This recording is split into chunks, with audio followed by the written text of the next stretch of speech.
Topaz Team Bogum Hakio Joao.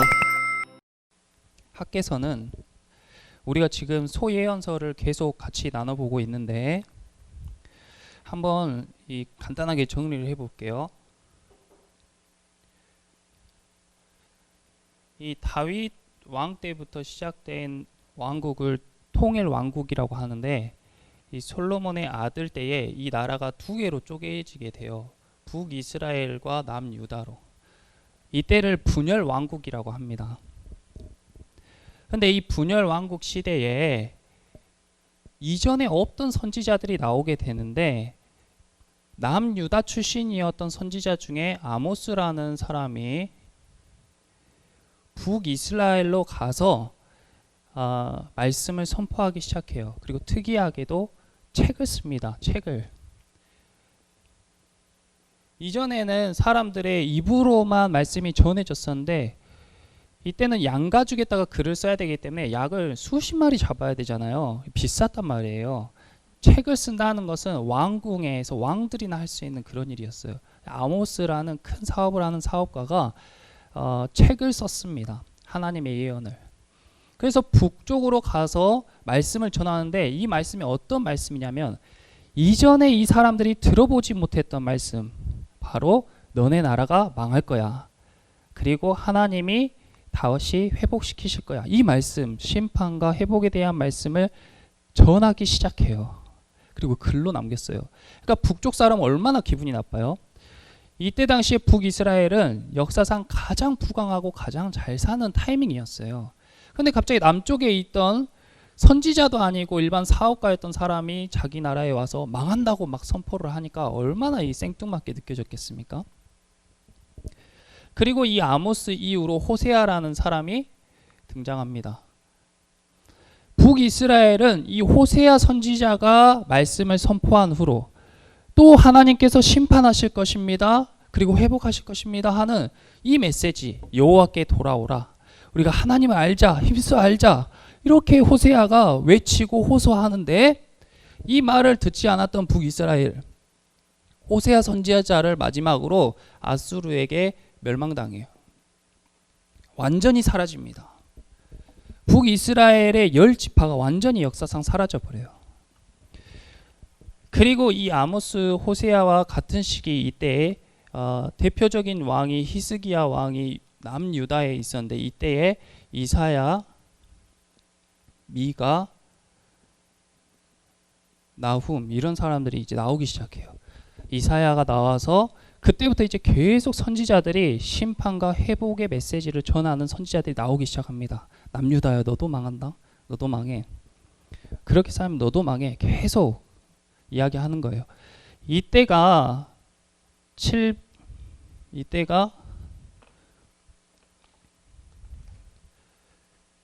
BC 722년이에요. 그런데 이 이후로 바벨론이라는 나라가 나와서 남유다까지 망하게 됩니다. 이때가 BC 605년. 그러니까 약 몇 년 사이에요? 여기가 117년. 약 120년이죠. 120년 만에 나라가 망해요.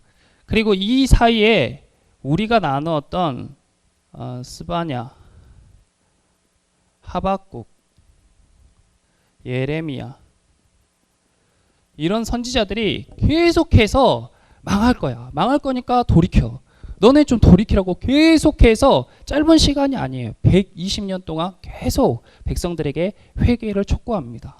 근데 백성들이 회개하지 않고 삶을 돌이키질 않아요. 그래서 결국 남유다까지 망했습니다. 여기는 완전히 이제 바벨론이 남유다까지 다 점령을 해버렸어요. 이때 시대를 포로 시대라고 하는데, 이 포로가 되니까 어떤 문제가 있냐, 그 전에는 이 이스라엘 사람들이 어디서 예배했어요? 성전에서 예배했어요. 성전. 자기 목숨처럼 중요한 성전, 하나님을 만나는 장소, 성전이었어요. 거기서 제사 드리고 기도하고 그랬단 말이에요. 근데 성전이 없어져 버렸어요. 그러니까 이 포로 시대는 완전히 포로로 뿔뿔이 다 흩어진 거예요. 이 포로 시대의 선지자가 다니엘, 에스겔 이런 사람들이었어요. 에스겔 제사장이었어요. 제사장인데 성전이 없으니까 할 일이 없어. 일반 평민이랑 똑같아졌어요. 그런데 이 에스겔에게 하나님이 뭘 주시냐? 말씀을 주시는 거예요. 그리고 사람들이 성전을 잃어버린 사람들이 이제 예배를 드리지 않냐? 이제 하나님을 완전히 잊어버렸냐? 그렇지 않아요. 오히려 5명, 10명씩 모여가지고 예배 드리기 시작하는데 그게 그 예배를 뭐라고 하냐면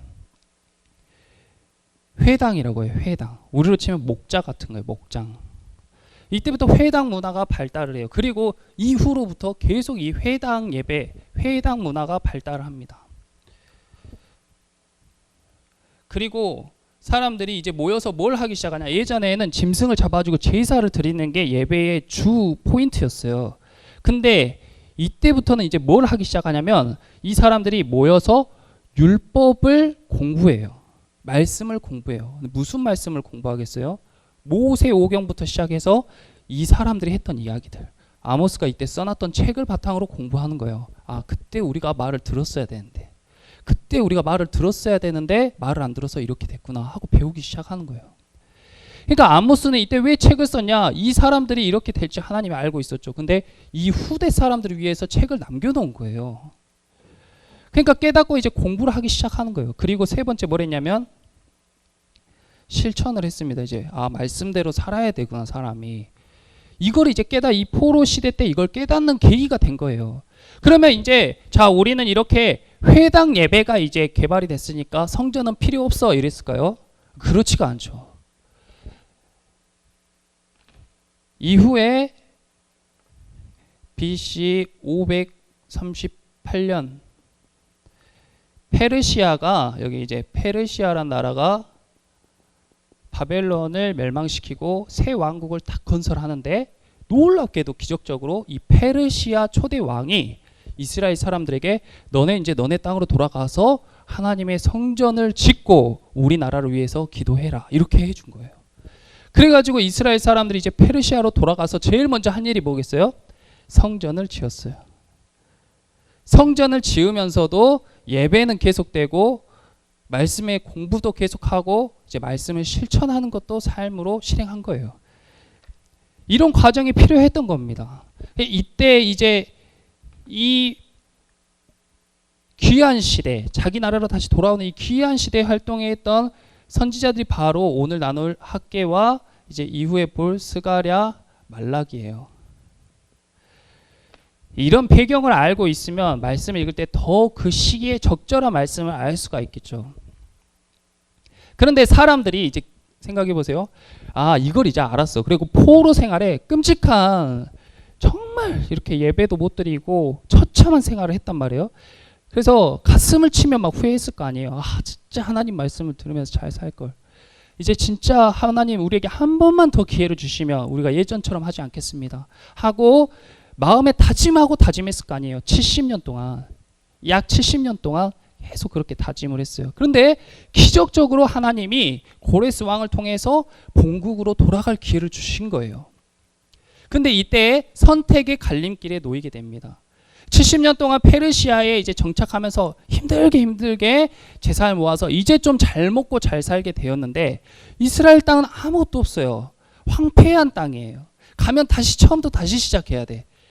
아무것도 없는 데에서 다시 시작해야 돼. 근데 이 고생을 왜 해야 되는가? 하나님이 거기 계시니까 성전을 우리가 다시 지어야 되니까 이 책임감에 갈 사람들, 그리고 아니 나는 그냥 여기에서 이렇게 그냥 예배하면서 내 생활을 하면서 지금 내가 읽어놓은 것들이 이렇게 많은데 나는 그냥 여기 머물러 있을래 이렇게 갈리는 거예요.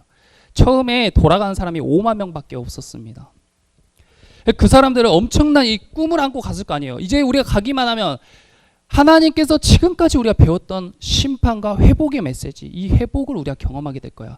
성전이 지어지고 다시 다윗 왕 때처럼 엄청난 왕국을 하나님께서 건설해 주실 거야. 그런 기대감을 안고 또 한편으로는 조금은 그러면 내가 지금 이렇게 헌신한 것을 엄청나게 보상받을 수 있겠지? 이런 마음도 있겠죠.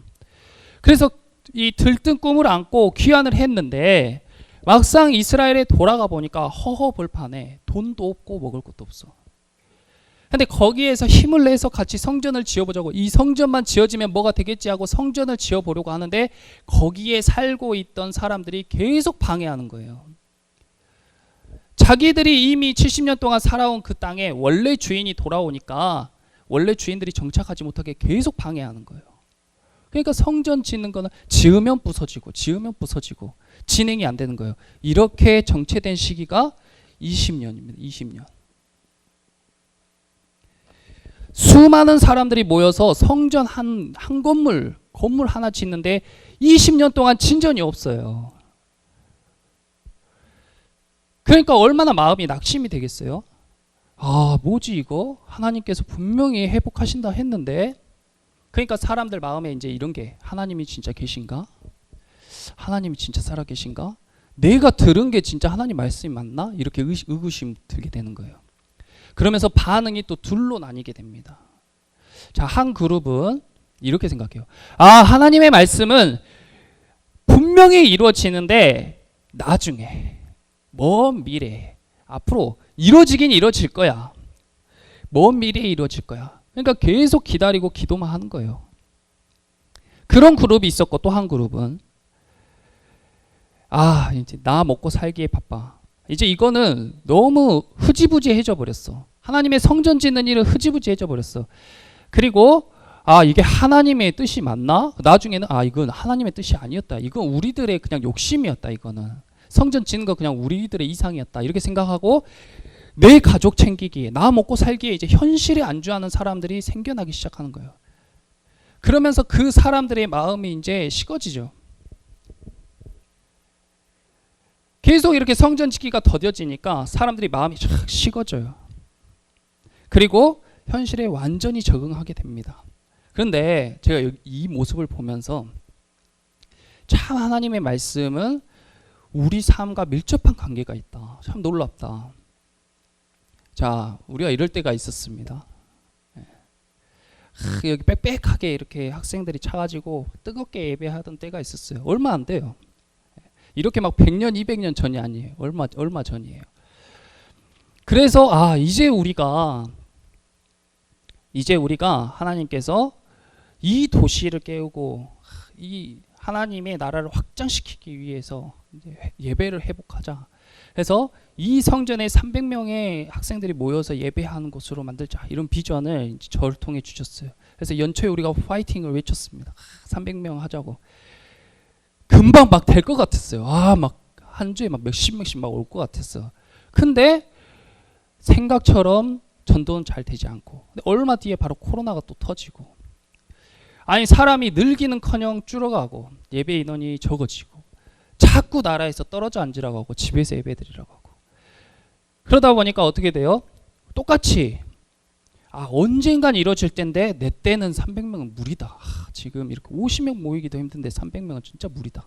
우리가 연합 캠프 때 모인 숫자가 300명이 안 됩니다.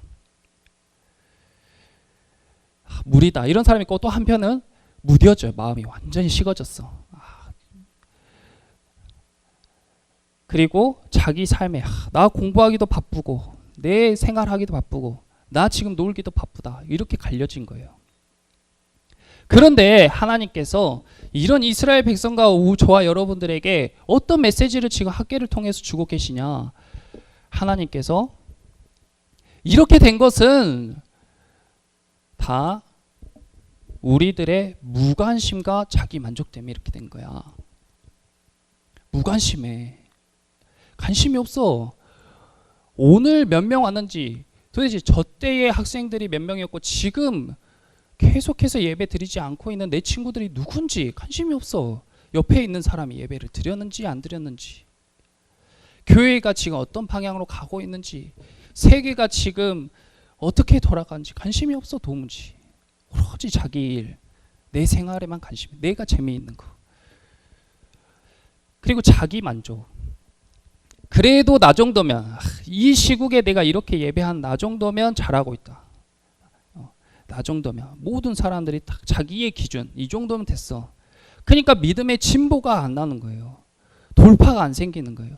그리고 자기 만족은 뭘로 이어지냐면 교만으로 연결되는 거예요. 그래서 학개서에서 하나님께서 이런 교만한 백성들에게, 백성들이 자기 삶에 취해 있잖아요. 아, 내 집, 내 땅, 그런 것들 막 모으기에 힘쓰고 있으니까 하나님이 뭐라고 하셨냐면 금도 내 것이고 은도 내 것이야. 정신 차려. 금도 내 것이고 은도 내 것이야. 네 시간이 네 게 아니고 내 거야. 아, 교회에서 모이라 해서 내 아까운 시간 뺏겼네. 하나님 기도하라 해서 시간 뺏겼네. 말씀 읽으라고 해서 시간 뺏기네. 아니, 네 시간이 다 내 거야. 네 생명도 내 거야. 내가 너에게 준 거야. 나를 위해서 써야 돼. 하나님께서 그렇게 말씀하고 계신 거예요.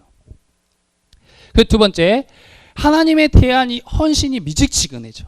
열심히 있었던 사람들도 미직지근해져. 식어지는 거예요. 열정이 식어져. 예배에 대한 열정이 식어져. 찬양에 대한 열정이 식어져. 미직지근해지는 거예요. 근데 이런 것들 하나님이 다 너희 책임이다. 코로나 때문 아니야. 너희 책임이야. 그러면서 말씀에서 이렇게 말씀하고 있는 거예요. 하나님이 1장 7절 봐보세요. 만군의 여호와가 말하노니 너희는 자기의 행위를 살필지니라.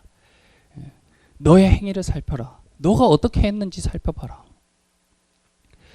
마음이 식어지고 무관심해지고 또 이 성전에 하나님께서 주신 비전은, 그것이 성전이 건축되지 않든 아니면 이곳에 학생들이 모여들지 않든 이거는 하나님의 뜻도 아니고 시기적인 문제도 아니고 다 우리 책임이야. 우리 행위를 살펴야 돼. 우리가 무관심했어. 우리가 만족하며 살았어. 그러니까 하나님의 뜻이 이루어지지가 않는 거야. 진척이 안 이루어지는 거야. 그러면서 학계가 백성들을 깨우기 시작하는데 정신 차려라 하고 깨우니까 백성들이 이제 정신이 번쩍 든 거예요. 그리고 자기의 물질, 아, 내 거야 하면서 내가 그동안 챙기기 힘썼던 것들을 성전 건축을 위해서 쓰고, 내 시간, 내 시간 아까워.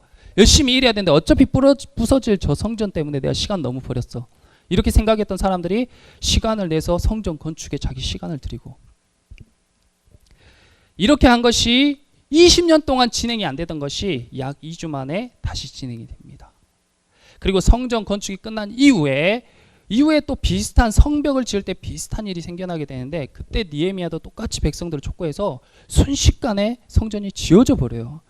몇십 년 걸려도 안 지어지고 도저히 안 지어질 것 같은 그 일들, 도저히 안 될 것 같은 그 일들이 성도들의 헌신을 통해서 정말 놀랍게 순식간에 완성되는 모습. 우리도 이곳 가운데에 학생들이 왜 모여야 되는지, 모여야죠. 왜 학생들이 모여야 되냐면 성경에 그 숫자가 돼야지 우리가 이 도시의 어둠, 그리고 우리를 이렇게 해치는, 또 예배를 드리지 못하게 방해하는 세력들을 이길 수가 있어요. 이제 역전이 돼요. 그리고 이제 돌파해 나가는 거예요. 이 용당동에서 시작해서 저기 산정동도 가고 하당도 가고 이렇게 하나님의 나라를 확장시키는 일을 하려고 이곳에 일단 사람을 모으는 거예요. 근데 지금은 우리 신앙 지키기에도 급급해. 우리 예배 드리기에도 급급해. 아침에 교회 오는 것도 지금도 힘들어하는 사람도 있어. 여러분 여기에 300명이 모여서 예배를 하잖아요. 대다수가 아침에 오는 게 즐거워져요. 문화가 돼버린다고요. 그것이 문화가 돼. 근데 지금은 눈치 보고 쭈삣쭈삣 하게 되는 거예요. 우리 예배 지키기도 급급한 상태가 돼요. 이 상태로 계속 몇 년간 유지하잖아요. 그럼 이제 학생들이 줄어들고 예배는 축소될 수밖에 없습니다. 역전시켜야 돼요. 상황을 역전시켜야 돼. 그러니까 하나님의 말씀은 지금도 현실에서도 계속 이루어지고 또 앞으로도 주님이 오실 때까지 그 약속의 비전 또한 동일하게 이루어지는 건데, 어느 한쪽에 치우치는 것이 아니라 계속적으로 긴장감을 가지고 말씀을 붙잡고 내 삶 가운데 그것이 성취되는 것을 계속 봐야 돼요. 하나님의 임재를 계속 경험을 해야 돼요. 하나님에 대한 헌신, 내가 미직지근해졌나? 그러면 날 더 뜨겁게. 그러면 어떻게 뜨겁게 하냐? 관심을 가지면 돼요. 선생님들이 매주 연락하시잖아요. 톡도 하고 답장도 열심히 해드리고, 예 선생님 하고 답장도 해주고, 모인다고 하면은 적극적으로 모여주고, 또 예배를 들어보라고 하면 적극적으로 들어보고, 그런 게 관심이잖아요. 그리고 항상 마음에 난 참 부족하다. 예수님과 비교해서 항상 나를 예수님과 비교해보고, 부족하다. 아직도 모자라다. 더 해야지. 더 해야지. 근다고 너무 예배에만 빠져 있는 게 아니라 이 균형감 있게. 공부도 더 열심히 해야지. 예배도 더 열심히 해야지. 균형감 있게. 우리가 저렇게 모여서 예배할 때가 있었잖아요. 뜨겁게 모여서 기도하고 눈물 흘리고. 근데 이것이 삶이 돼야 된다. 하나님께서 성전이 다시 지어질 거야. 이전 영광보다 더 클 거야. 이거 하나님의 약속이죠. 너희가 300명이 모여서 함께 예배하게 될 거야. 이 도시를 하나님의 나라를 확장시킬 거야. 하나님의 약속이죠. 근데 그것을 실현시키는 것은 저와 여러분의 몫인 거예요. 가만히 있으면 하나님이 해주신 게 아닙니다. 우리의 헌신, 우리의 노력이 조그마한 것들이 모여서 우리의 관심이 모여서 우리의 헌신이 모여서 큰 일을 이뤄내는 줄 믿습니다. 하나님이 우리의 그 작은 헌신을 사용하세요. 그리고 큰 일을 하나님께서 해주십니다. 근데 우리가 가만히 앉아 있으면 아무 일도 일어나지 않는 거예요.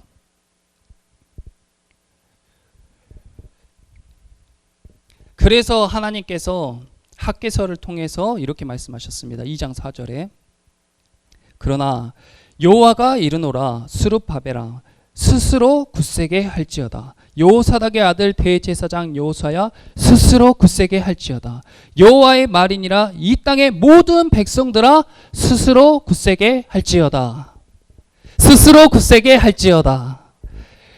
누가 해주는 게 아니에요. 선생님들이 해줄 수 없어요. 제가 해줄 수 없습니다. 스스로 기도도 스스로 하고 말씀도 스스로 읽고 찬양도 스스로 하고 내 마음을 뜨겁게 데피는 것도 스스로 하고 전도도 스스로 하고 그렇게 하다 보면 그냥 그 작은 것에 충성하다 보면 큰 일이 이루어져 있는 것입니다. 그리고 여러분의 인생 또한 여러분이 어떻게 내가 내 인생을 개척하겠어요? 어떻게 내가 훌륭하게 사는 길을 알 수 있겠어요? 어떻게 사는 것이 바른 길인지 알 수 있겠어요?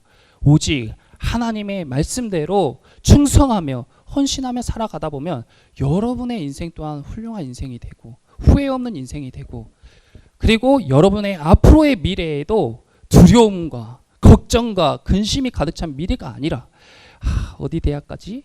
나 커서 무슨 일을 하지? 이렇게 해서 내가 뭐가 될까? 그런 마음이 있죠. 그런 마음이 있는 것이 여러분들이 예배에 성공하지 못했기 때문에 그런 마음이 있는 거예요. 이것이 확실한 사실입니다.